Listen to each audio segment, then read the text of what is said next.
Hi everyone, welcome back to my channel. So we're doing something a little bit different, but not so different actually, because I'll be reacting some more Blaire White TikToks today. So without further ado, let's get straight into it with the first one.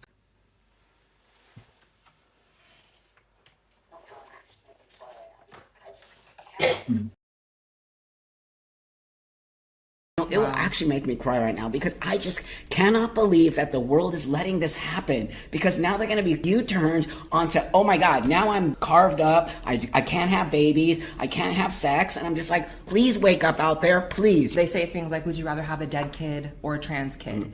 As if those are the only two options. They're literally creating a self-fulfilling prophecy of these kids taking their lives. And it's also important that they're getting this from the trans man perspective and the trans woman perspective, because we're not talking about things that we don't know about. That's right. We've transitioned, we've taken the medications, we've had the surgeries, we've done the thing. I feel like I wouldn't be doing a disservice not only to myself and my own transition of 30 years, and I would be doing a disservice to the young kids today who need to see this is what it's all about. Like, look at me, I have an amazing life because I transitioned, but I didn't do it in a rush. So I have a lot to say about this.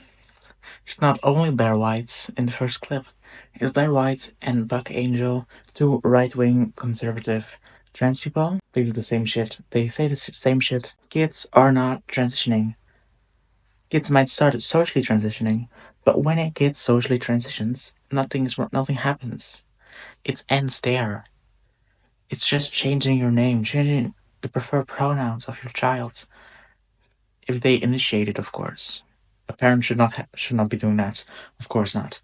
But if a child wants to dress more feminine, why not? Why can a kid not do it? Just let the kid dress more feminine if they want to. And if you're born a boy, I want to dress more feminine, fine. Nothing happens. Even with puberty blockers, from a certain age, from the age of 16, puberty blockers are an option. And they are reversible. I know Buck Angel and Blaire White say they aren't, but they have no studies to back that up. While there are plenty of studies that back up my point that it is reversible. My doctor tells me it's reversible. That my psychologist tells me it's reversible. And not just any psychologist. My general psychologist. And I believe them more than right-wing trans people. And the phrase, would you rather have a dead kid or a trans kid, is a phrase. There are only any other options. There are people who detransition, of course. You always have to keep them in mind. That's just something that happens. But a lot of real trans people, and I will include myself in that because I am a real trans person. If I wasn't, I would not be going through this shit. It's basically so easy. So easy to support your child no matter what. And if that child turns out to be trans, then you should still support that child without any hesitation. Like, it's not that difficult. If you don't support your child and your child feels very unhappy in their body, which I certainly did when I was still living as a boy, I certainly did feel unhappy. And I was very depressed. And I was at the point that I wanted to take my own life. So sometimes it's a very good dilemma to rather have a dead kid or a trans kid. Sometimes it's not necessary, sometimes it's a phase, but in like so many occasions, it's not a phase. And you should take it really seriously. I will continue to go into women's restrooms, women's locker rooms, women's spaces, because I am a woman, whether you like it or not. And there's nothing you can do about it. There's nothing Fox News can do about it. Ollie London, Ben Shapiro. I go where I please, and no one can stop me. Ollie London, Ben Shapiro. It's like, you're coming at, first of all, a list of men like a man, while also saying, I'm a woman. I'll go wherever I want. Ben Shapiro. I'll go in the bathroom. Huh. I mean, if that's the demeanor you walk in that bathroom with, it's not a far off imagination in my head of why women are reacting with at least a side eye, right? At least a little, whoop. Because I would. Every day, women are doing some level of threat analysis on the men around them. You're a threat. I see you as a threat. And I have balls. This is just Blaire White uses the logic that if you don't pass as a trans person, that you're not valid. That is just a thing that she believes. At least it looks like she believes that. It looks like she believes that trans people have to look like the gender they're transitioning to. Otherwise, they should not be in women's spaces. Such a privilege. She is speaking of such privileges. Like, unbelievable. Unbelievable. Should trans women be allowed to be put into women's prisons? Yes or no? I think that Yes or they no? should be safe, Yes or as no? should all prisoners. Hang on, what's the question? That's not my an answer, answer, Piers. I'm though. not going to Hang get on, dragged hang on, into let me- Just about once a month, there's some kind of story about a female inmate, a federal prison, becoming pregnant, being raped, because at the end of the day, these are biological males with the capability to impregnate women. And the idea that trans safety should always trump women's safety, I just don't understand that. And the other problem with people like this is they never offer any solutions. So for me, Never. there are such things as LGBT wards in certain prisons in America. And for me, that's a very easy solution to That's a this great problem. solution. Put trans people in LGBT wards. That makes the trans person safe, and it also keeps women safe. Yeah. Trans people's safety is important. You cannot put a trans woman in a men's prison. Nikita Dragon, who looked like this, by the way, was put in a men's jail. She was scared because she would be a victim. She would be victimized. And the LGBT thing that Blaire talked about, that's also a good idea. You can't put a trans woman in a men's jail. Blaire Whites. Blaire White people. Blaire fucking Whites. What do you think is the earliest age that someone can start receiving gender affirming care, whether it's puberty blockers, hormones? As soon as they can vocalize that they want breakfast for dinner. I think everybody has the rights to gender-affirming healthcare regardless of your age. What is like the youngest age you think someone should be able to medically transition?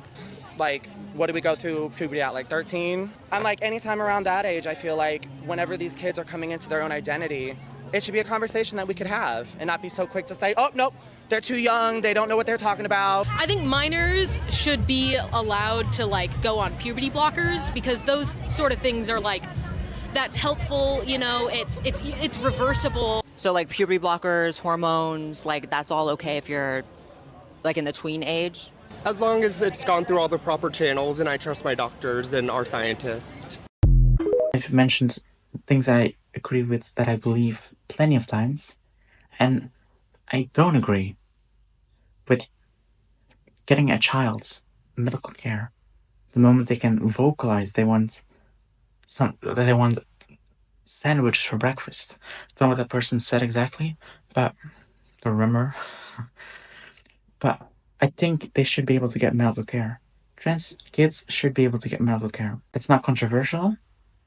It is controversial, but I feel like they should. The age I would start at puberty blockers, I would go around 16, 15. That's the age. That's the age I feel most comfortable with giving puberty blockers. They are reversible, so nothing happens if it's given earlier or later. You can always reverse it if you don't. If the kid decides not to go through with it. For me, it's important that the child gets psychological help. But like years on end, psychological help to determine if the child is really trans or not. That's really important. Talk with a psychologist, someone who's qualified, someone who's specialized in the gender parts and transgender people. As a black trans woman, you and I do not get to have that same experience. There are You went more to the rooms. White House, I didn't. There are more rooms that you get to walk in that I will be forbidden in. My blackness should not have to pay for your whiteness that doesn't make is sense. destroying my community. I'm Because of destroying privilege. your Okay, community. stop there. All of my We How are you will gonna say that and stop then that's there. the end? This is a topic I cannot talk about much because I'm also a white person, and of course the experiences of a white trans person and a black trans person are different. They are different. And white people will always have a privilege. Always. At least that's what I get out of what she was saying. It's not really about Blaire. I don't know what to I just don't understand how Blaire does not see that. I don't understand how Blaire White does not see that a white trans woman's experience is different than a black trans woman experience. Even though she went to the White House, then still, girl. Just because I'm fat, that doesn't invalidate the things that I say. She died. You ready to get supersized? She died too. Today I got the big Fruit Loop. He's dead. Join me on my Fat Positive radio show, which didn't last long because she died. This is a TikTok I picked out because it's very important to me to talk about stuff like this. It is sad that they all died, of course. And it was probably because they were unhealthy. Being bigger, being a larger person, does not always mean that they are unhealthy. There can be other reasons they get bigger. There can be other reasons, medical reasons even. I don't mind how someone's body looks like. I never did. I never minded. And I will never mind. The only thing I care about is if that person is healthy. If you're a larger person and you eat very healthy and you're trying your best to lose weight, then I don't see any problem with that. If you are bigger and you're happy and healthy, being healthy is very important because otherwise stuff like that can happen. But I feel like being healthy and happy with who you are is so important no matter what your body size is. But of course, if you are bigger and you're unhealthy, then that's a bigger concern. Then I start to care because I don't want things to end bad. Blaire White has been talking about people who are larger in a very mean tone. I just don't understand why she talks that way about people who are bigger. Oh, okay, this is not the correct clip to show how she talks about bigger people, but she does talk about them quite a lot. Sometimes I wonder if she ever thinks about whether they're healthy, whether they're happy, or if it's a medical reason even. Like, some people can't change anything about that. She's there on her YouTube channel, publicly, for thousands of people, degrading them. And that's just so wrong. That was the end for today. Thank you so much for watching.